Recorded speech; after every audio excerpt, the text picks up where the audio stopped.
প্রিয় দর্শক, স্বাগত এশিয়ান টেলিভিশনের নিয়মিত অনুষ্ঠান টেবিল টকে। সঙ্গে আছে আমি কাজল রশিদ শাহিন। আমাদের আজকের বিষয় স্বস্তিতে নেই ব্যবসায়ী সমাজ।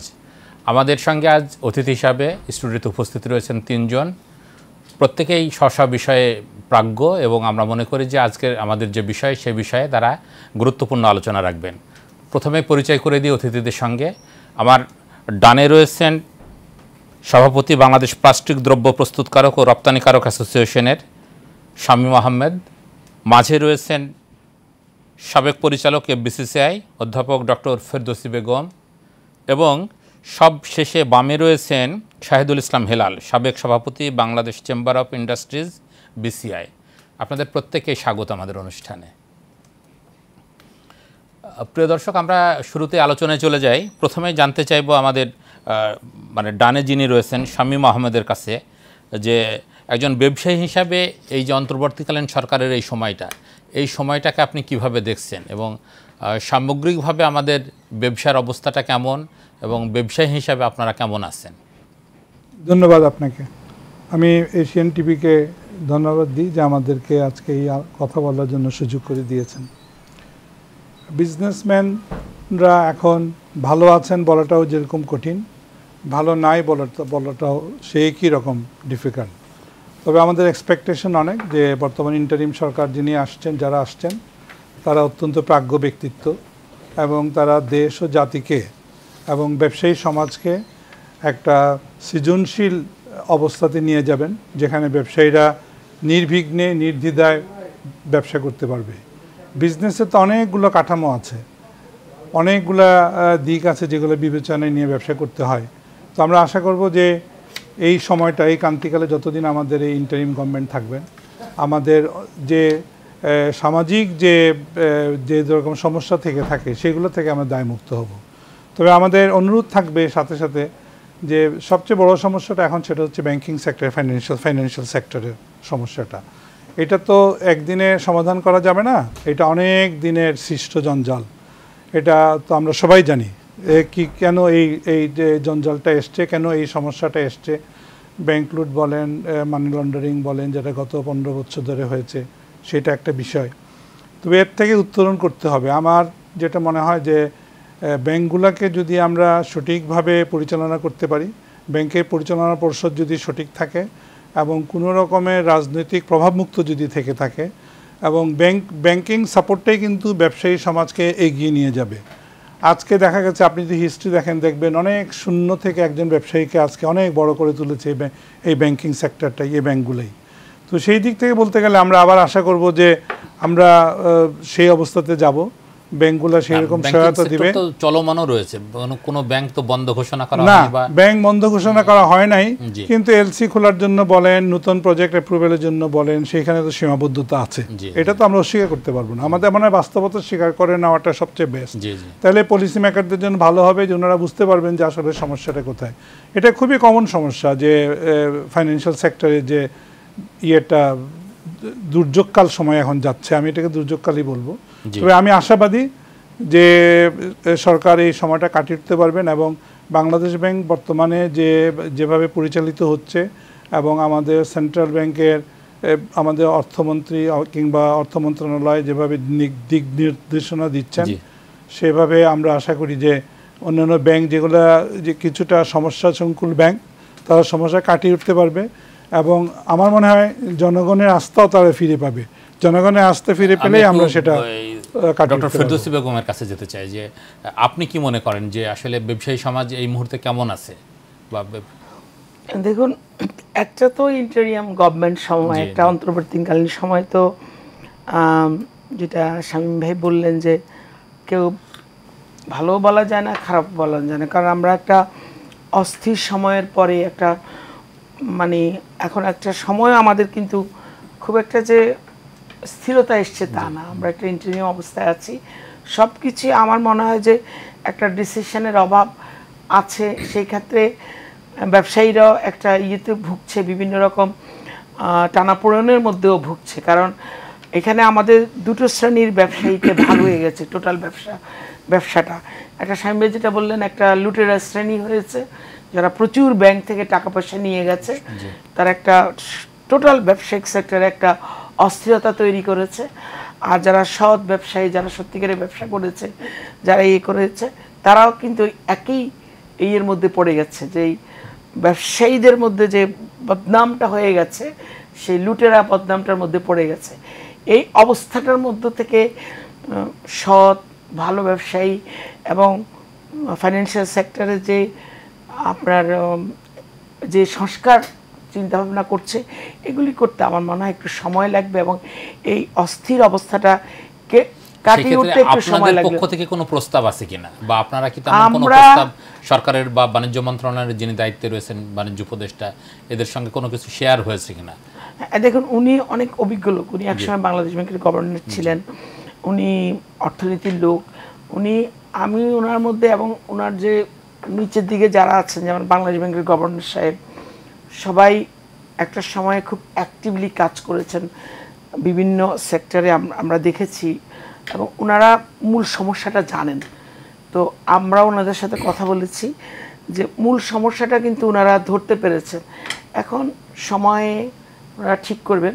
তবে আমার যেটা মনে হয় যে সাধারণ আমাদের এই যে ব্যবসায়ী সমাজের যে গুরুত্বপূর্ণ প্রতিষ্ঠান এফবিসিসিআই তো অনেক বড় প্রতিষ্ঠান, এবং বলা হয় যে ব্যবসায়ীদের প্রাণকেন্দ্র। এফবিসিসিআই এর পক্ষ থেকেও তেমন কোনো মানে আমরা এখনো সেরকম কোনো, কারণ আমাদের এখানে এখন প্রশাসক বসানো হয়েছে, সেখানে একটা নির্বাচনের জন্য সবাই তৈরির কিছু সংস্কারের ব্যাপার আছে। আমাদের এফবিসিসিআই থেকে অনেক দিনের অনেকগুলো দাবি ছিল, অনেক দিন ধরে এই দাবিগুলো, দীর্ঘ ধরেন 20 বছরের এই দাবি, আমাদের যে সরাসরি নির্বাচন, প্রেসিডেন্টের সরাসরি নির্বাচন, নমিনেশন না, তারপরে আমাদের মেম্বার সংখ্যা কমানো, আমাদের চেম্বারগুলির নির্বাচন, আমাদের অ্যাসোসিয়েশনগুলির নির্বাচন, অনেক সরাসরি নির্বাচন, অনেক কিছু আমাদের অনেক গোলমেল হয়ে গেছে গত 17-18 বছর, আমি বলবো 20 বছর ধরে। সেগুলোকে ঠিক করে সংস্কার করে এফবিসিসিআই এখনো সেরকম কোনো প্রতিনিধি দল দাঁড়ায় নেই যে বসবে। আমরা কিন্তু এখন প্রশাসনের সাথে বসছি, সংস্কার নিয়ে কথা বলছি, আমাদের মাত্র টিম হয়েছে কয়েকটা, এরা মিলে আমরা বারবার বসা হচ্ছে, করা হচ্ছে। এখনো কিন্তু এফবিসিসিআই সেরকম অবস্থানে আসে নাই যে সরকারের সাথে বসে নেগোশিয়েট করার মতো সেই লিডারশিপ এখনো তৈরি হয়নি।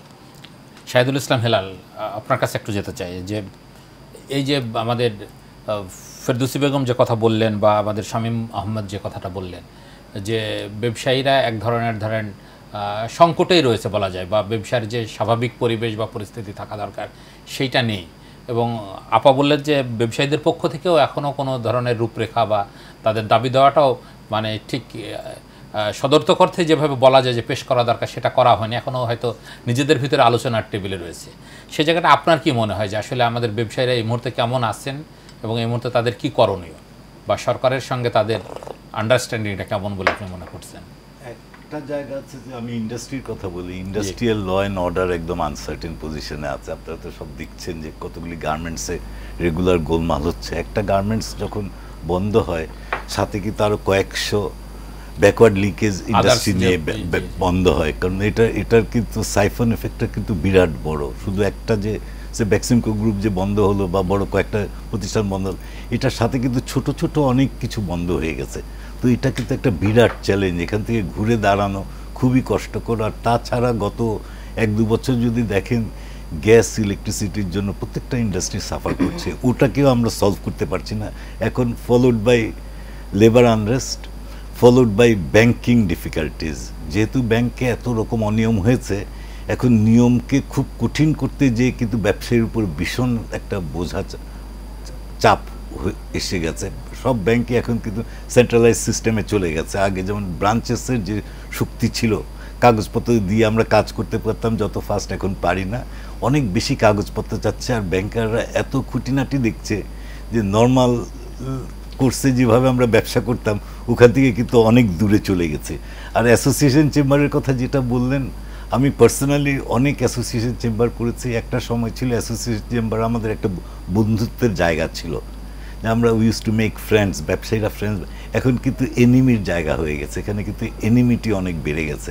সো এফবিসিসিআই যেমন সেই ব্যর্থতাটা কাদের, ব্যবসায়ীদেরই নাকি? আমার মনে পুরো পলিটিক্যাল কারণে বা এখন আমরা যে ট্রানজিশনে যাচ্ছি সব কিছু মিলে, কারণ এখানে তো সেই ঘটনাগুলো তো নিশ্চয়ই এই 3 মাস বা 6 মাসের ভিতরের না, এটা একটা দীর্ঘ প্রক্রিয়ার ভিতর দিয়ে হয়ে। হ্যাঁ, দীর্ঘ প্রক্রিয়া।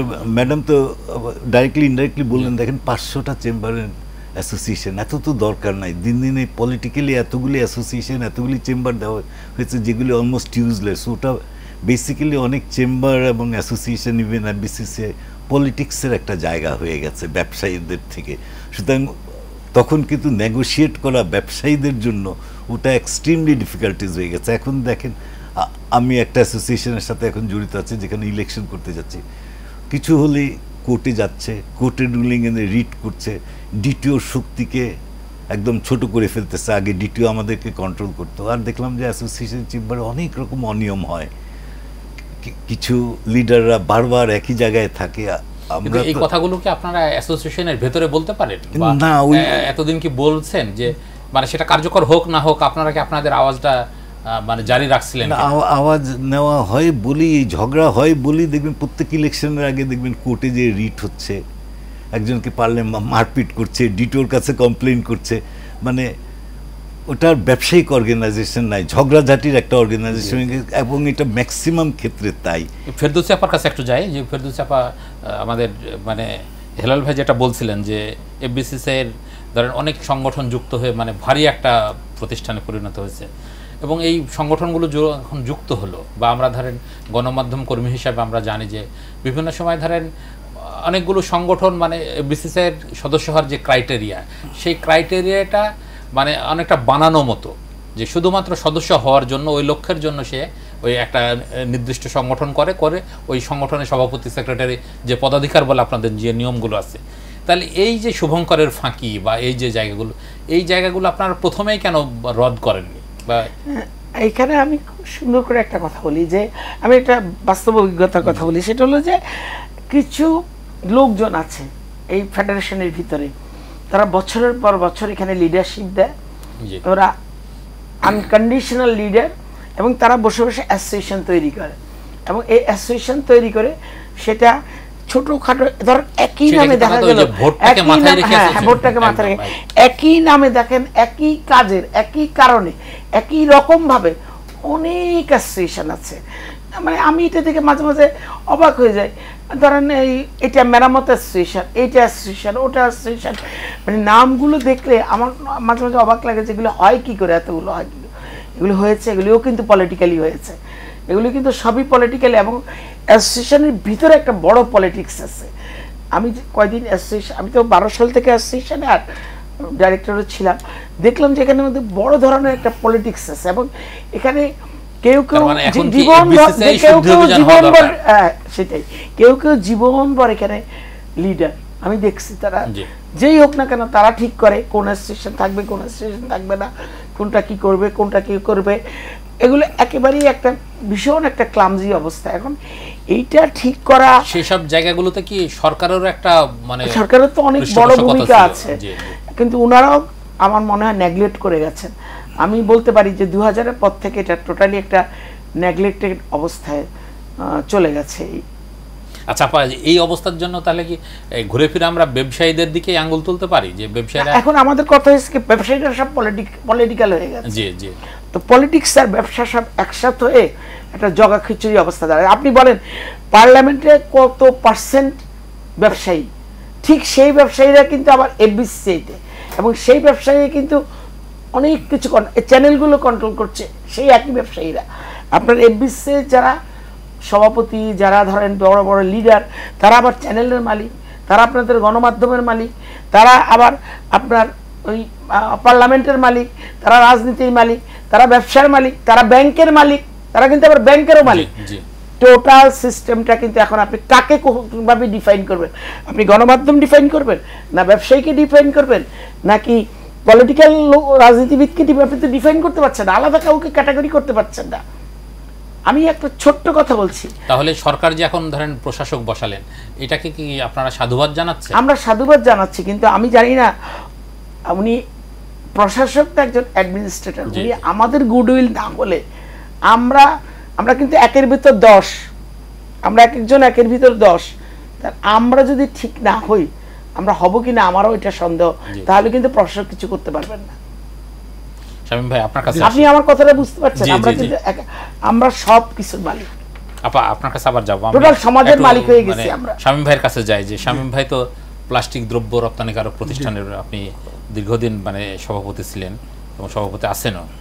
আমরা যেটা জানতে চাচ্ছি যে ধরেন প্লাস্টিক দ্রব্য নিয়েও প্লাস্টিক দ্রব্যের সাথে আমাদের পরিবেশের তো একটা সাংঘর্ষিক জায়গা রয়েছে, সেই জায়গাটায় আপনারা পরিবেশটাকে কিভাবে আমলে নেন এবং এই সময়ে এসে ধরেন এই যে পলিথিন বন্ধ হওয়া বা প্লাস্টিক দ্রব্য এগুলো কমানোর জায়গাতে সেই জায়গাটায় ধরেন আপনাদের ওই শিল্পটাকে সক্রিয় রেখেও পরিবেশটাকে কিভাবে রক্ষা করা যায় এইসব জায়গাগুলোতে আপনাদের সংগঠনের পক্ষ থেকে কোনো চিন্তা ভাবনা? আচ্ছা আমি এটা বলি, তার আগে একটু সাপ্লিমেন্ট করি। বিসিসিআই যে ব্যবসায়ী কথা বললেন, আসলে আমাদের যে টিও রুলসটা আছে, ট্রেড অর্গানাইজেশন রুলস ডিটিও, সেই রুলসটাতে আমার মনে হয় সংশোধন দরকার। অনেক আগের রুলস তো, সেখানে সংশোধন দরকার। এই যে আপা যে কথা বলছেন যে প্রচুর পরিমাণে অ্যাসোসিয়েশন হচ্ছে, আমরাও সাফার করছি। হ্যাঁ, আমরা 1987-এর আমাদের registered association, first association of the plastic sector, এবং সেখানে আমাদের সবগুলো প্লাস্টিকের সেক্টর কভার করা আছে। হ্যাঁ, তারপরে অনেকগুলো অ্যাসোসিয়েশন হয়েছে, ডিটিওর পারমিশন দিয়েছে। ঠিক আছে, আপনি যে মেমোরেন্ডাম স্টাডি করবেন দেখবেন ওভারল্যাপিং, উনিও যে কাজ করছে আমি সে কাজ করছি, উনিও যে কাজ করছে সে। এই যে জিনিসটা, এটা তো কন্ট্রোল তো সরকারের, বাণিজ্য মন্ত্রণালয়। ওনারা যদি একটু সঠিক হন এবং তাহলে, আর আমাদের ব্যবসায়িক দিক থেকে আমি যেটা মনে করি, আমাদেরকে জ্ঞানলব্ধ যদি আমরা না হই, আমরা যদি জ্ঞানী না হই, আমরা যদি কন্ট্রিবিউট করতে না পারি ব্যবসায়ী সমাজের পক্ষ থেকে, সরকারের পলিসি মেকিংয়ে বলেন, সরকারের এক্সপোর্টে বলেন, ইম্পোর্টে বলেন, সব কিছুতে, তাহলে কিন্তু শুধু অ্যাসোসিয়েশনগুলো আসলে কোনো কন্ট্রিবিউট করতে পারে না। Association basically is supporting the government. আমি তাহলে শামীম ভাই আরেকটা প্রশ্ন আপনাকে করি আমাদের মূল প্রশ্নের আগে, যে আপনি কি মনে করেন যে ব্যবসায়ী সমাজের যে ইমেজটা থাকা দরকার ছিল সেই ইমেজটা তুলনামূলকভাবে আসলে নাই? আসলে আমরা ইমেজটা ক্রিয়েট করতে পারি না, ভেরি ফ্র্যাঙ্কলি স্পিকিং। আপনি যদি আজকে থেকে 20 বছর আগে, 15 বছর আগে যদি আপনি ব্যবসায়ী সমাজের যে যারা নেতৃত্বে ছিলেন, তাদের যে জ্ঞান ছিল, তাদের যে নলেজ ছিল, তারা যেভাবে নেতৃত্ব দিতেন, আজকে কিন্তু আমরা সেটা পারছি না। ভেরি ফ্র্যাঙ্কলি স্পিকিং আমরা পারছি না। কারণ আমাদের ভিতরে হয়েছে কি, মানুষের যখন টাকা হয়, মানুষ একটা পদ চায়, তো পদে পরে পদবি চায়, বুঝতে আমাদের ব্যাপারটা দাঁড়া গেছে তাই। কিন্তু এইটা ধরেন আপনি যদি ইন্ডিয়ার ফিকির দিকে তাকান, ইন্ডিয়াতে যারা আছে তারা কিন্তু they decide who is going to be the next president, who is going to be the next, তাকে তারা সেইভাবে গড়ে তোলে যে উনি নেক্সট রিপ্লেসমেন্ট আসবেন, তাকে এই নলেজ দিয়ে তাকে এইভাবে। কারণ একজন ব্যবসায়ী নেতৃত্ব যখন দিবেন, সে শুধু তার দেশেরটা না, তাকে বিদেশের নলেজটা থাকতে হবে, এক্সপোর্ট ইম্পোর্ট গ্লোবালি কি হচ্ছে সব নলেজটাকে নিয়ে তাকে কিন্তু আসতে হবে নেতৃত্বটা দিতে। তো আমার মনে হয় আমাদের ব্যবসায়ী সমাজ যারা আছি, নিজেদের বদনাম নিজেরা করে তো অনেকেই করতে পারবো, সেটা না, আমাদের সংশোধন হওয়ার সময় চলে যাচ্ছে, আমরা সংশোধন হওয়া দরকার। আমি ব্যবসায়ীতে যারা আছেন সবাইকে অনুরোধ করব যে let us make our association, let us make our chamber more organized and fruitful, contributing to the government and the economy. আর লাস্টে যে কথাটা আসছেন পরিবেশ, হেলাল ভাইয়ের কাছে আমরা জানতে চাচ্ছি যে হেলাল ভাই যে বিষয়টা, যে ধরেন এই যে ব্যবসায়ী সমাজের ইমেজের কথাটা আমরা যেটা বলছিলাম, সেই বিষয়ে আসলে ব্যবসায়ীরা কতটা সতর্ক বা এ ব্যাপারে তারা কি ভাবছেন, যে তাদের ইমেজ যদি ধরেন এইভাবে ক্রমশ নিম্নগামী হয় বা অবনমন হয়, তাহলে সেটাও তাদের জন্য একটা বড় অ্যালার্মিং।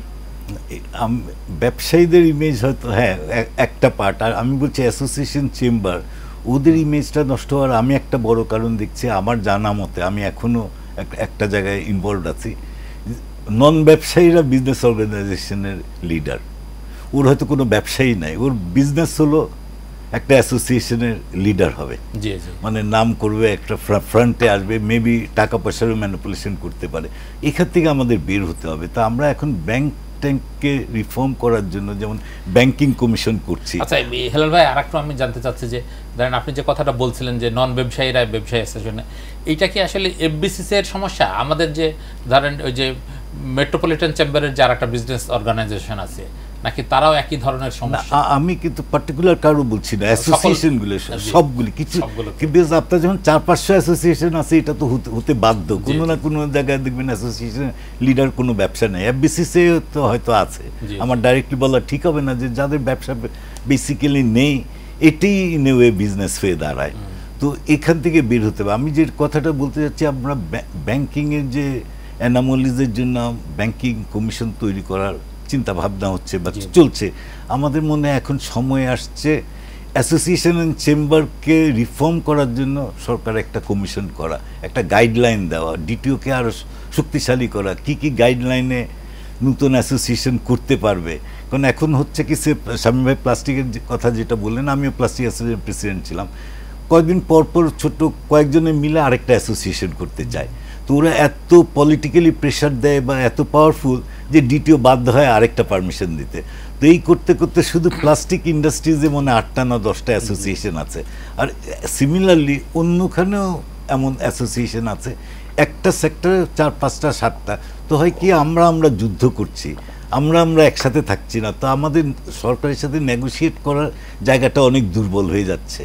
উনার অ্যাসোসিয়েশন যেটা চাচ্ছে, আমার অ্যাসোসিয়েশন একই ফিল্ডে, আমরা কিন্তু এনবিআরে যে দুজনে দু কথা বলছি, এতে আমরা দুর্বল হয়ে যাচ্ছি। এখান থেকে আমাদের বের হওয়ার একটা পথ বের করতে হবে। শামীম ভাই ধন্যবাদ। আমরা হেলাল ভাইয়ের কাছে যে প্রশ্নটা বিরতির আগে রেখেছিলাম, ওই প্রশ্নটা যদি শামীম ভাইয়ের কাছে, হ্যাঁ, পরিবেশ নিয়ে, শামীম ভাইয়ের কাছে যে পরিবেশ নিয়ে বা প্লাস্টিক নিয়ে যে কথাটা বলছিলাম। জি জি জি, প্লাস্টিকটা হচ্ছে কি, মানে খুব মজা করে বলতে হয়, জন্ম থেকেই জ্বলছি।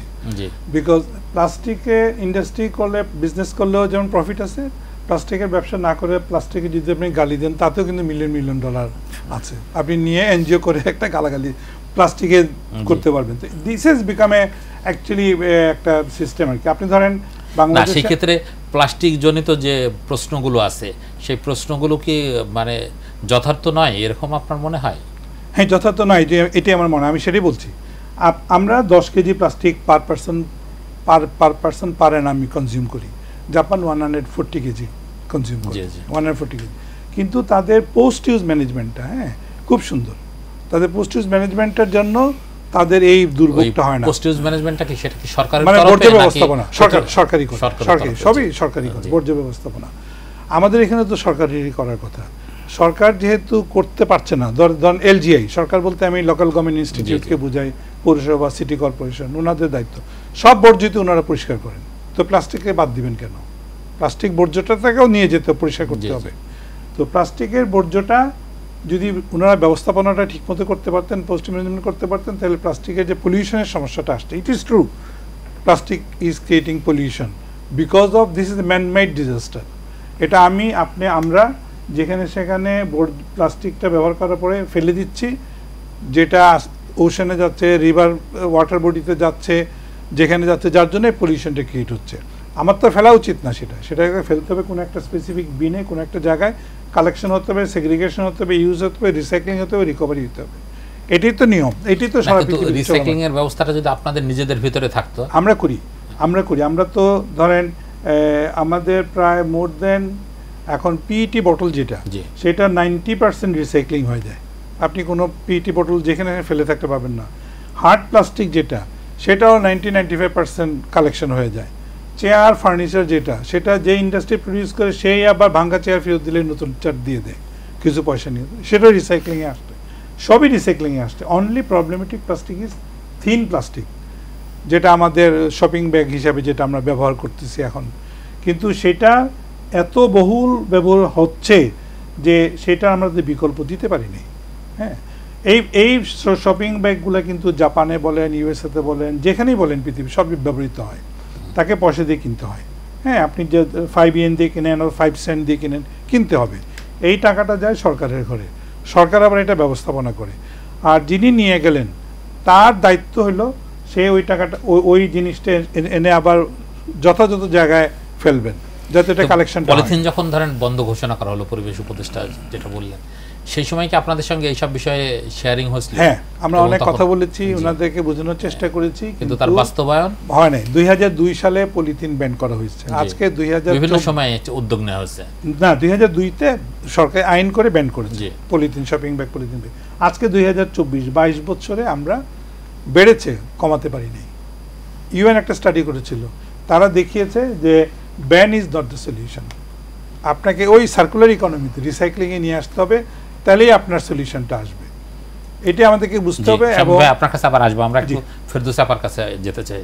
ফেরদৌস আপার কাছে আমরা একটা প্রশ্ন রাখতে চাই যে আমাদের যে দেশের ধরেন আমাদের স্বাধীনতার বয়স প্রায় 53 বছর বা 54 বছর হতে আসলো, এবং কথা ছিল যে মানে ধরেন দেশের চেহারা আমূল পাল্টে যাবে, এবং সেই ক্ষেত্রে যে কারণে পাল্টালো না, এর জন্য ধরেন যাদেরকে মনে করা হয় তাদের ক্ষেত্রে ব্যবসায়ের দিকেও আমাদের একটা দৃষ্টি আছে। আপনার কি মনে হয় যে ব্যবসায়ীরা চাইলে দেশের চেহারাটা একটু পাল্টে দিতে পারতো? আমি এটা মনে করি না, কারণ ব্যবসায়ীরা যথেষ্ট করেছে এই দেশে। ব্যবসায়ীরা আপনার ছোট ব্যবসায়ী থেকে আপনার অনেক বড় বড় ব্যবসা প্রতিষ্ঠান তৈরি হয়েছে, তারা একটা বিশাল জনগোষ্ঠীর চাকরির ব্যবস্থা করেছে, এমপ্লয়মেন্টের ব্যবস্থা করেছে। আমি তো মনে করি সেই তুলনায় আমাদের মানে ব্যবসায়ীদেরকে অনেক ফ্যাসিলিটিসও গভর্নমেন্ট দিয়েছে, কিন্তু মিসইউজ হয়েছে।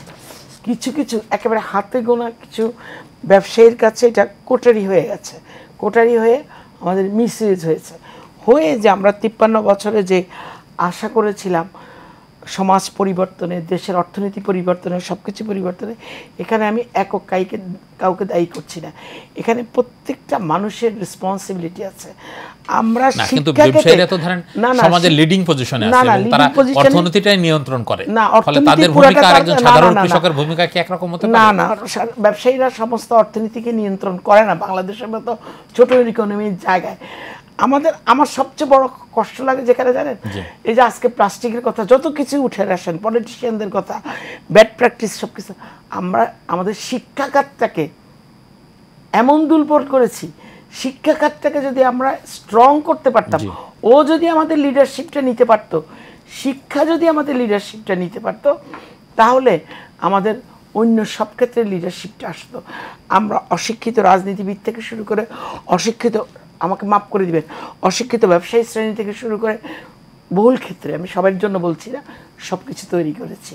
সেই শিক্ষা কি আমাদের পরিমিত শিক্ষা বোধ জায়গায় কারোর মধ্যে আমরা 53 বছরের শিক্ষাটাকে আগাতে পারিনি, যেটা ছিল আমাদের সবচেয়ে বড় দরকার ছিল। আর এই যে আমরা তো অতীতের দিকে যদি একটু তাকাই, ইতিহাসের দিকে তাকাই, তাহলে শিক্ষার অগ্রগতিতে, শিক্ষার প্রসারে বা শিক্ষার মানোন্নয়নের ক্ষেত্রে অতীতে তো আমরা ব্যবসায়ীদের বড় রকমের ভূমিকা দেখি। এই সময় এসে কি সেরকম ভূমিকা আমাদের চোখে পড়ে? অতীতে আপনি একটা উদাহরণ, আমি টাটা বিড়লার কথা বলবো। দেখেন তারা যত প্রতিষ্ঠান আমাদের এই যে রণদা প্রসাদ ছায়ার কথাই বলেন, উনি বিজনেসম্যানের পাশাপাশি যে সব কার্যক্রম সেগুলো হাতে গোনা কয়েকজন, ওইটা তো এখন আর নাই। কিন্তু আমরা এখন একটাও পাচ্ছি না উদাহরণ হিসাবে। বা ধরেন আমরা বিভিন্ন গ্রামাঞ্চলের দিকে যদি তাকাই তাহলে দেখবো যে হ্যাঁ শিওর আমি একটু আমাকে এই কথা সেই জায়গাটায় মনে হয় যে মানে ব্যবসায়ীরা ধরেন ব্যবসায়ীরা করছে, ওনারা সমাজ থেকে মানে না না ওনারা শুধু তাদের ব্যবসার প্রসারের ক্ষেত্রে না, ওনারা পলিটিক্সটা করছে খুব ভালো করে। মানে ওনারা যেটা করছেন ওই সমাজ পরিবর্তনের ওই জায়গাটা ওনারা মনে করছেন আমরা পলিটিক্স করলেই ভালো করব। আমি কিন্তু টোটালি একটা সমাজ ব্যবস্থা, আমাদের 53 বছরে সমাজ ব্যবস্থাটা এমন ক্লামজি অবস্থা দাঁড়িয়ে গেছে যে আসলে আমি কাউকে কোনোভাবে দোষারোপ করতে চাই না যে ব্যবসায়ীরা লিডারশিপ নিতে পারলো না, কিন্তু ওখান থেকে তো আমাদের বেরোতেও হবে। আমরা দোষারোপ করি বা না করি, কিন্তু বাস্তবতা হচ্ছে যে আমাদের এখন বেরোনোটা জরুরি, এবং সেই ক্ষেত্রে যদি কাউকে দোষারোপ করতেও হয় বেরোনোর খাতিরে আমাদের দোষারোপটা করাই মানে অপরিহার্য না কি? আমি তবুও বলবো যে কারণ আমাদের যে শ্রেণীর ব্যবসায়ীরা, আমাদের ব্যবসায়ী বলতে আপনি যাদেরকে বুঝান, মানে যেরকম শ্রেণী আপনি রণদা প্রসাদের মতো লোক বুঝাচ্ছেন, সেই শ্রেণীর ব্যবসায়ী কিন্তু আমাদের খুব হাতে গোনা কম। আমরা এমন একটা অবস্থান থেকে ব্যবসায়ীরা আসছি যাদের মধ্যে আমি মনে করি অনেকের মধ্যে মূল্যবোধ, শিক্ষা, দেশপ্রেম, অনেক কিছু অভাব আছে। আচ্ছা শামীম ভাই একটু যোগ করতে চাচ্ছি, আমি একটু সংক্ষেপে যদি আপা হয়তো কোনো একটা বিশেষ গোষ্ঠীর কথা বলছেন, ঠিক আছে, ওইটা আমরা যদি রাখি, Bangladesh economy 85% contribution by the private sector, business, trade, commerce, ইন্ডাস্ট্রিতে আসে। হ্যাঁ, আপনি এমপ্লয়মেন্টের দিকে তাকান, সরকার যে এমপ্লয়মেন্ট ক্রিয়েট করে তার চেয়ে অনেক গুণ বেশি আমরা এমপ্লয়মেন্ট ক্রিয়েট করি। এডুকেশন ইনভেস্টমেন্ট দেখেন, আপা বলছেন এডুকেশনে দেখেন প্রাইভেট সেক্টর ইনভেস্টমেন্ট যদি না হইতো তাহলে আজকে যদি সরকারের পাবলিক ইউনিভার্সিটি, পাবলিক স্কুলগুলো দিয়ে তাকাইতে থাকতো 1965 এর সঙ্গে আমরা একমত, কিন্তু আমরা বলছি যে আমাদের প্রত্যাশার জায়গাটাতে মনে হয় একটা ঘাটতি থেকে গেছে। এবং আপনি খেয়াল করেন যে ধরেন আমাদের করোনার সময়, করোনার মতো দুর্যোগের সময়ও কিন্তু আমরা করোনা পরবর্তীতে যে রেকর্ডগুলো দেখছি, তখনও কিন্তু ব্যবসায়ীরা তাদের ব্যবসাটাকে রান করার ক্ষেত্রে বা লাভের ক্ষেত্রে, মুনাফার ক্ষেত্রে সেই জায়গাটায় কিন্তু তারা একটা বড় অঙ্কের মুনাফা করছে। মানে ব্যবসায় তো মুনাফা করবেই, না মুনাফা তো করবেই, কিন্তু লিমিট আছে সেই জায়গাটায় আপনার ছিল যে হ্যাঁ সেই জায়গাটা আপনি কি মনে করেন যে আপনি 30 টাকা আলু যদি আপনি 75 টাকা 80 টাকা খেতে হয়, আমি তো জানি আলু 25 টাকা দাম। একদম একদম। আমি জানি ব্যবসায়ীরা শুধুই কি মুনাফা করবে নাকি তার সাথে একটু নৈতিকতারও ব্যাপার আছে? নৈতিকতা তো অবশ্যই। এবং ধরেন আপনাদের প্রশ্নের সাথে একটু যোগ করা যেতে পারে যে আমাদের গ্রামীণ অঞ্চলের অনেক শিক্ষা প্রতিষ্ঠান, পুরনো সকল শিক্ষা প্রতিষ্ঠানের যদি আমরা হিস্ট্রি দেখি, কেস স্টাডি দেখি, তাহলে সেই সব শিক্ষা প্রতিষ্ঠানে স্থানীয় বা ধরেন দূরবর্তী শিক্ষক মানে ব্যবসায়ীদের বড় রকমের ভূমিকা আছে। আমি আমার নিজের জেলার কথা বলতে পারি, বিভাগের কথা বলতে পারি এই জায়গাটায়। কিন্তু নতুন যারা ব্যবসায়ী হচ্ছেন সেই জায়গাটায় মনে হচ্ছে যে কোথায় যেন দূরত্ব আছে। তাদের ব্যবসার যেরকম গ্রুপ অফ ইন্ডাস্ট্রিজ তৈরি হয়ে উঠছে, সেরকম কিন্তু শিক্ষার ক্ষেত্রে বলেন, সমাজের আলোকায়নের ক্ষেত্রে সেই জায়গাগুলো আছে বলে কি মনে করেন আপনি? আমি মনে করি তো, আমি সেটাই বলতে চাচ্ছি। জি বলেন। যে যদি দেখেন যে দেশে কতগুলো হসপিটাল আছে, ব্যবসায় বিনিয়োগ করছে না ভাই? হসপিটালে, এডুকেশন সেক্টরে, হেলথ কেয়ারে বিনিয়োগ করছে না? এডুকেশনে ব্যবসায়ীরা বিনিয়োগ করছে না? করছে তো। লাভ তো এক জিনিস, লাভের সাথে তো আপনার প্রশ্নটা ছিল যে ব্যবসায়ীরা কি কন্ট্রিবিউশন করছে। হ্যাঁ, তো আমি সেটাই বলতে চাচ্ছি যে 85% অফ দ্য ইকোনমি আজকে $50 বিলিয়ন এক্সপোর্টে গেছেন আপনি, $40 বিলিয়ন আপনি ইম্পোর্ট করছেন, এটা সবই তো জেনারেট করছে ব্যবসায়ী। হ্যাঁ, এখন যদি আপনি বলেন যে ভিয়েতনামের মতো আপনার হয় নাই, ইট ইজ ট্রু। ভিয়েতনামের উদাহরণ জানি, এবং ভিয়েতনামের যে ধরেন আমেরিকার সঙ্গে যুদ্ধে ভিয়েতনাম যে পরিস্থিতির ভিতর দিয়ে গেল, তারপরেও যদি ভিয়েতনামের মতো উদাহরণ আমরা সামনে না নিয়ে আসি, তাহলে নিয়ে আসবো না কেন? কেমনে আপনি আসবে? আপনার সরকার 33টা লাইসেন্স লাগে একটা ইন্ডাস্ট্রি খুলতে গেলে, একটা ব্যবসা শুরু করতে। 33, ভিয়েতনামে লাগে 5টা। কিন্তু আমরা এরকমও শুনি যে সরকারি মানে সরকারকে নিয়ন্ত্রণই করে ব্যবসায়ীরা, তাহলে এইসব জায়গাগুলোতে কেন কারেকশন হলো না? ইতিপূর্বে কি এরকম কথা আমাদের সোসাইটিতে আছে না যে সরকার মিন্স হচ্ছে আমাদের ব্যবসায়ী সমাজ, এরকম কথা তো আসছে। আপনাদের ব্যক্তি বিশেষে একজন ব্যবসায়ী ব্যক্তি আর ব্যবসায়ী সমাজ, ব্যবসায়ী, আমরা তো ব্যবসায়ী সমাজের কথা বলতেছি, ব্যক্তি বিশেষের কথা বলছি না। তো এই যে 33টা লাইসেন্স লাগে একটা ইন্ডাস্ট্রি সেট আপ করতে অথবা একটা ব্যবসা শুরু করতে গেলে, ভিয়েতনামে লাগে 5টা। এটাকে আপনি কিভাবে ডিফাইন করবেন? ব্যুরোক্রেসি যদি হেল্প না করি, ব্যুরোক্রেসি যদি আগায় না আসে, আপনি তো কিছু করতে পারবেন না। ব্যবসা তো তার বিনিয়োগের জন্য, সে বিনিয়োগটা করবে তার লাভের জন্য। আপনি লাভটাকে দোষারোপ করলে তো আমার মনে হয় না ব্যবসায়ী বিনিয়োগ করবে। আমি কারোর সাথে একমত নাই আপনাদের, কারণ আমি মনে করি যে বাংলাদেশের কিন্তু ইকোনমি ফ্যান্টাস্টিক ডেভেলপ করেছে, জি, বাট আমাদের মেইন জিনিস যে কারাপশনটা কন্ট্রোল হয় না। ইকোনমির সাথে কারাপশনটা বেড়ে যাওয়াতে আমরা এত কথা বলছি। আপনি যদি চিন্তা করেন, আমাদের বাঙালি ব্যাংক ওনার 80s আগে কি এটা চিন্তা করতে পারতেন? বাংলাদেশের নিজস্ব ইউনিভার্সিটি আছে, আপনার এই টেলিভিশন সেন্টার, এটা তো আপনার স্বপ্নে দেখার কথা না 80s আগে। এইসব দিকে কিন্তু অনেক কিছু আমরা ইমপ্রুভ করেছি, ব্যবসায়ীরা কিন্তু অনেক কিছু করেছে। যে ভাই, এই বাস্তবতাও কিন্তু আবার বিশ্ব বাস্তবতাও। আপনি যে পরিবর্তনের কথা বলছেন, এটা আপনি কিন্তু পৃথিবীতে এখন কোনো দেশই খুঁজে পারবেন না যে এরকম পরিবর্তনের ভিতর দিয়ে যাচ্ছে না। আবার কোনো দেশ খুঁজে পাবেন না যেখানে আমার দৈনন্দিন, বরং আমাদের যে দেশের যে সম্ভাবনা, আমাদের দেশের ধরেন যেভাবে যে পরিমাণ মানে হিউম্যান রিসোর্স আছে বা আমাদের ধরেন আদার্স রিসোর্স আছে, সেই তুলনায় কিন্তু আমাদের কাঙ্ক্ষিত জায়গা আমরা যেতে পারি। আমি I don't agree to that. কারণ দেখেন, আজকে যদি আমি শহরে বের হই যে জিনিস কিনতে, আমার দৈনন্দিন জীবনের যা যা জিনিস দরকার সবই কিন্তু লোকালি মেড পাবেন। এটা তো বিরাট একটা অ্যাচিভমেন্ট। জি, কারণ আমার আজকে আপনি বাজারে যান, 100 টাকা নিয়ে যান, 100 টাকা কিন্তু দেশীয় জিনিস দিয়ে আপনি সারাদিন চলতে পারবেন। আমাদের এত লোক, আমি এমনি কথা বলছি, 100 টাকা আমি একটা ফিগার বলছি, the full amount can be spent in local product. আপনার কিন্তু ডেইলি লাইফে যা যা দরকার, এতগুলি লোক খাচ্ছে দেশে, সবই ঠিক আছে। I C everything very positively. হ্যাঁ, ইয়েস, আমাদের এডুকেশনের মান খারাপ, মেডিকেলের অনেক ইমপ্রুভমেন্ট দরকার ছিল, আর এগুলো তো কিন্তু মেইন কারণ আমাদের মেডিকেলের জায়গাটা আমরা খুবই মানে শোচনীয় জায়গায়, একদম দুর্বল মেডিকেল এন্ড এডুকেশন আমরা। এবং আমার কাছে ধরেন এই প্রশ্নটা আপনাকে করতে চাই যে আমাদের ব্যবসায়ীরা কেন মেডিকেলের দিকে গুরুত্বটা দেয় না? ব্যবসায়ীরা মানে এই জায়গাটায় কেন তাদের নজরটা কম বলে মনে হয়? যে তারা নিজেরাই নিজেদের উদ্যোগ, মানে হাসপাতালে তো একটা লাভজনক জায়গা হতে পারে। এবং আমরা ধরেন মানে আমাদের বসুন্ধরার যে এভার কেয়ারের বিজনেসের কথা আমরা জানি, শুরুর দিকে তাদের লোন প্রক্রিয়ার কথা জানি, তারা কিন্তু যে প্রক্রিয়াতে শুরু করছিল সেটা পরবর্তীতে সত্য প্রমাণিত করছে।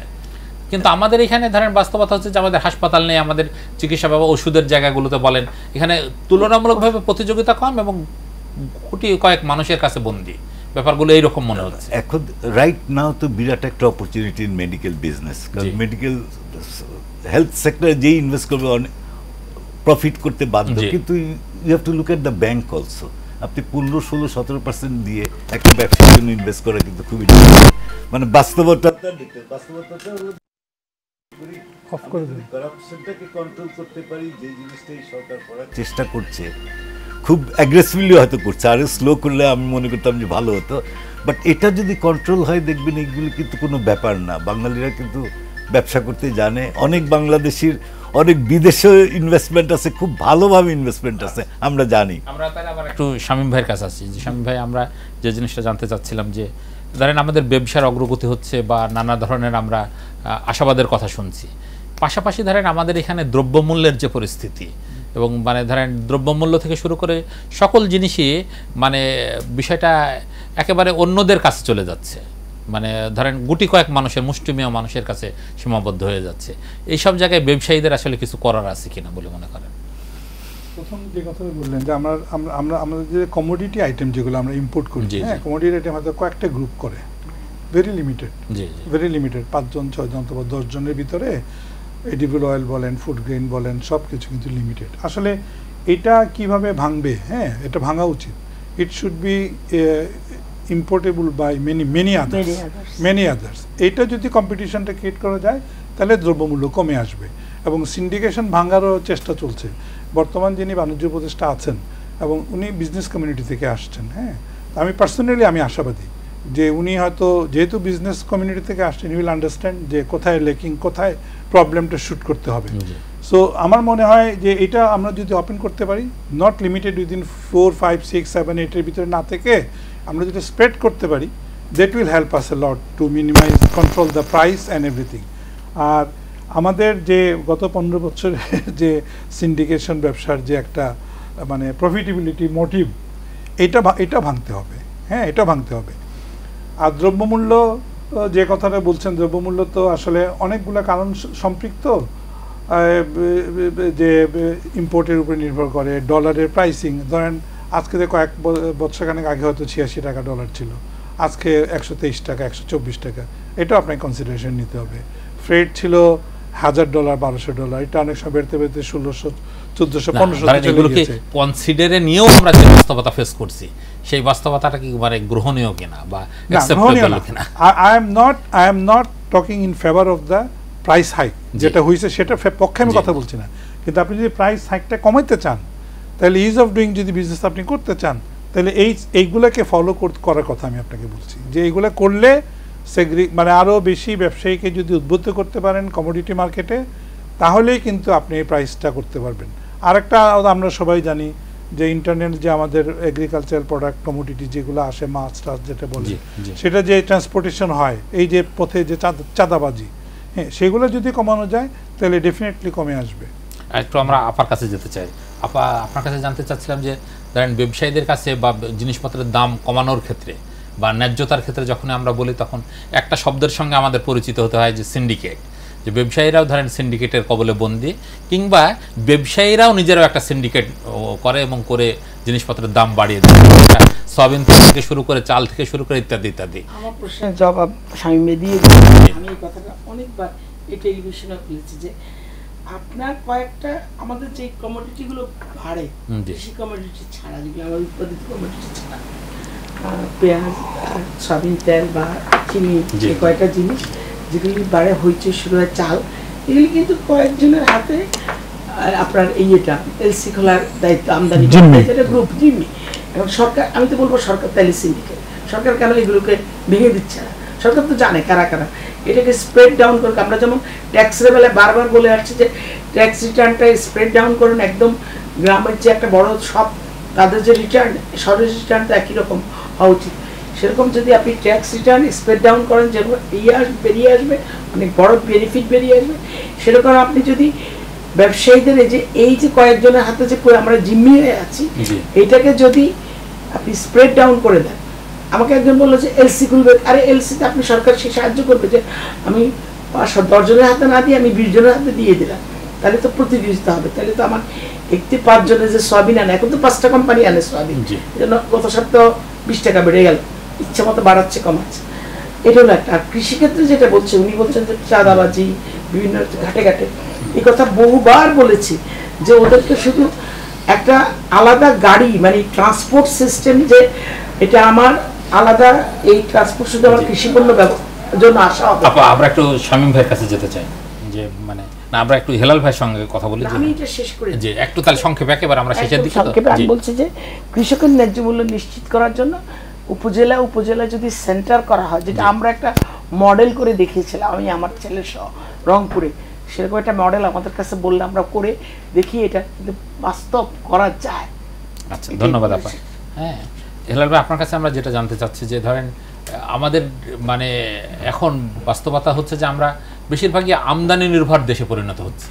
আমাদের কি আসলে রপ্তানিমুখী দেশ হওয়ার কথা ছিল না, বা আমাদের সেই সুযোগটা ছিল কিনা, ব্যবসায়ীরা এই ক্ষেত্রে কোনো অবদান রাখতে পারতো কিনা, বা ব্যবসায়ীরা মানে এই জায়গাগুলোতে পারতো, এখনো পারবে। নাম্বার ওয়ান যে ব্যাংকিং ইন্টারেস্ট রেট কমাতে হবে, ব্যাংককে অনেক স্মুথ অপারেশন করতে হবে। যে ব্যাংক তো আমাদের জন্য এখন বোঝা, আগে ছিল ব্যাংক আমাদের বন্ধু। ধরেন আমরা আজকের আলোচনাতে যে জিনিসটা বারবার ফিরে ফিরে ব্যাংকের কাছে যাচ্ছি, ব্যাংকও তো নিয়ন্ত্রণ করে ব্যবসায়ী সমাজে, তাহলে মানে আসলে জটিলতাটা কোন জায়গায়? ব্যাংক নিয়ন্ত্রণ করে বাংলাদেশ ব্যাংক করে, কিন্তু ব্যাংকগুলোর মালিকও তো ব্যবসায়ীরাই। তা হোক, কিন্তু টাকা পয়সা যে লন্ডারিং হচ্ছে, যে ডিফল্ট কালচার যেটা তৈরি হয়েছে, এটা কিন্তু কন্ট্রোল করার দায়িত্ব বাংলাদেশ মনিটরিং এর দায়িত্ব। এই মনিটরিং কিন্তু বাংলাদেশ ব্যাংকের 10 বছর ব্যাংকের ডাইরেক্টর ছিলাম, ডিফারেন্ট ব্যাংকের। নিয়ম কানুন কিন্তু এত সুন্দর নিয়ম কানুন প্রবাবলি পৃথিবীতে কোথায় নাই, কিন্তু ওইগুলি ইমপ্লিমেন্টেশন ফর সাম রিজন হয় না, পলিটিক্যাল প্রেশারের হোক, যে কারণে এখন আমরা আশাবাদী যে হবে। কিন্তু এটা একটা সেক্টর গেল। আপনি ব্যবসা করতে হলে, ইন্ডাস্ট্রি করতে হলে আপনার পাওয়ার দরকার, ইলেকট্রিসিটি দরকার, গ্যাস দরকার, এটা তো আমরা দিতে পারি না। সুতরাং আমার একটা ডাইরেকশন আছে, আমরা ছোটোখাটো হস্তশিল্পে এখন ঢুকতে হবে। গ্রামে গঞ্জে লোকেদেরকে যেই গ্রামে যেই জিনিসটা ভালো হয় ওই জিনিসটা দিয়ে পণ্য বানিয়ে, সে হুগলা পাতা দিয়ে বাস্কেট বানিয়ে, এগুলি তো কিন্তু বিরাট আকারে কিন্তু এমপ্লয়মেন্ট তৈরি হতে পারে এবং ফরেন কারেন্সিও আসতে পারে। আমরা কিন্তু ওসব দিকে দিচ্ছি না, আমরা চাচ্ছি যে বড় বড় ইন্ডাস্ট্রির দিকে মনোযোগ দিচ্ছি। এখন আমাদের দরকার এসএমই সেক্টরে মনোযোগ দেওয়া, ক্ষুদ্র এবং মাঝারি শিল্প, যারা বড় শিল্পকে সাপোর্ট দেবে। এই অ্যাটমসফিয়ারটা করে দিতে পারলে আমি মনে করি যে ইকোনমি স্লোলি আবার অনেক বেটার পজিশনে যাবে। আমি একটু সাথে যোগ করবো। সংক্ষেপে একেবারে আমরা সংক্ষেপে শেষ মুহূর্তে আমরা আসছি। আমি যখন চায়নাতে কোনো কিছু কিনতে যাই, আমি কি দেখি এক্সপোর্ট ওরিয়েন্টেড ইন্ডাস্ট্রি না লোকাল ইন্ডাস্ট্রি চায়নাতে। আমি যেখানে আমার স্পেসিফিকেশন মিলে, আমার প্রাইস মিলে, আমি ওখান থেকে কিনে নিয়ে আসি। ঠিক আছে না? বাংলাদেশে প্রোডাক্টের কোয়ালিটি মাছ বেটার দেন চায়না, আমি গ্যারান্টি দেবেন, বলতে উইথ মাই এক্সপিরিয়েন্স। কিন্তু আমরা এখানে করছি কি, এইটা এক্সপোর্ট ওরিয়েন্টেড ইন্ডাস্ট্রি, এরা এক্সপোর্ট করতে পারবে, এটা নন এক্সপোর্ট ইন্ডাস্ট্রি, এরা এক্সপোর্ট করতে পারবে না। কিন্তু আপনি জানেন নন এক্সপোর্টার আমাদের আছে যারা, আমরা লোকাল মার্কেটে, তারা যদি কোনো একটা মেকানিজম করে যদি আপনি তাকে কম্পিটিটিভ করে দিতে পারেন, হ্যাঁ, সে তো ফুল ট্যাক্স দিয়ে তার র মেটেরিয়াল ইম্পোর্ট করছে, he need to get buy back. তো এটা যদি আপনি করে দিতে পারবেন, আপনি দেখবেন যে এক্সপোর্ট বাড়াতে চান। একেবারে শেষের দিকে চলে আসছে যে আমরা আপনাদের প্রত্যেকের কাছে একটা প্রশ্ন রাখতে চাই এবং এক লাইনে প্রশ্নগুলোর উত্তরটা জানতে চাচ্ছি। যে ফেরদৌসী আপার কাছে প্রথমে জানতে চাচ্ছি যে এই যে মানে অন্তর্বর্তীকালীন সরকারের কাছে ব্যবসায়ীদের এই মুহূর্তের প্রত্যাশাটা কি, বা এই মুহূর্তে তাও এক লাইন একেবারেই। আমরা একটা কি বলবো, শৃঙ্খলা চাই সব কিছুতে। আমরা একটা বিশৃঙ্খল অবস্থায় গত 17 বছর ধরে আমরা পড়ে গেছি, যে শৃঙ্খলা আমাদের ফিরিয়ে আনা উচিত। আপনি একটু যোগ করেন। আমরা অ্যাসোসিয়েশন এবং চেম্বার দিয়ে শুরু করেছিলাম, তো আমি মনে করি যে অ্যাসোসিয়েশন এবং চেম্বারের কন্ট্রোলটা যেন ব্যবসায়ীদের হাতে থাকে, নন ব্যবসায়ীর হাতে যেন না থাকে, এদিকে একটু সরকার মনোযোগ দেওয়া দরকার। শামীম ভাই আপনার? আমি চাই যে বর্তমান ইন্টারিম গভর্নমেন্ট বাংলাদেশের ইমেজটাকে ফিরিয়ে নিয়ে আসুক গ্লোবাল মার্কেটে, জনসাধারণের কাছে, সবার কাছে। তাহলে আমাদের দেশটা অনেক এক্সপোর্টও করতে পারবে, লোকাল মার্কেটে কন্ট্রিবিউট করতে পারবে, এফডিআইকে আমরা ইম্পোর্ট করতে পারবো। উই ওয়ান্ট দ্যাট কান্ট্রি ইমেজটা যেন আমরা প্রপারলি গ্লোবালি যেন আমাদের করতে পারি, এক্সপোজ করতে পারি, যেটা প্রফেসর ইউনূস নিজে করতে পারবেন। Thank you. ধন্যবাদ শামীম আহমেদ, ধন্যবাদ শাহিদুল ইসলাম হেলাল, ধন্যবাদ ডক্টর ফেরদৌসী বেগম। প্রিয় দর্শক, টেবিলটাকে আমরা একেবারে শেষ প্রান্তে পৌঁছে গেছি। আমাদের আজকের বিষয় ছিল স্বস্তিতে নেই ব্যবসায়ী সমাজ। এখানে আমাদের 3 জন গুরুত্বপূর্ণ ব্যক্তি এই সব প্রসঙ্গে কথা বললেন এবং ওনারা আমাদের আশাবাদের কথা বললেন, এবং ব্যবসায়ী সমাজে বিদ্যমান যে মানে অস্বস্তি বলি বা অশান্তি বলি বা তাদের যে প্রত্যাশা, সেই জায়গাটায় তারা বারবারই মানে আঙ্গুল দিয়ে দেখানোর চেষ্টা করছে যে ব্যাংকগুলোকে যদি একটা সংশোধনের ভিতরে নিয়ে আসা যায় এবং ব্যাংকগুলো যদি প্রকৃত অর্থেই ব্যবসায়ীদের পাশে দাঁড়ায়, তাহলে তারা তাদের যে ব্যবসায়ী হিসাবে ভূমিকা পালন করার দরকার সেগুলো তারা খুবই গুরুত্বপূর্ণভাবে করতে পারবে এবং সেগুলোর ক্ষেত্রে তারা ইতিবাচক প্রভাব রাখতে পারবে। আমরা মনে করি যে এর ভিতর দিয়ে আমাদের মানে এই সময়ের যে আশাবাদ এবং অন্তর্বর্তীকালীন সরকারের যে প্রত্যাশা সেগুলোও পূরণ হবে। প্রিয় দর্শক, শেষ করছি আজকের টেবিল টক। আপনারা আমাদের সঙ্গে ছিলেন, এশিয়ান টেলিভিশনের সঙ্গে থাকুন। আপনাদেরকে ধন্যবাদ। আবারও দেখা হবে আগামীকাল টেবিল টকে ঠিক এই সময়ে।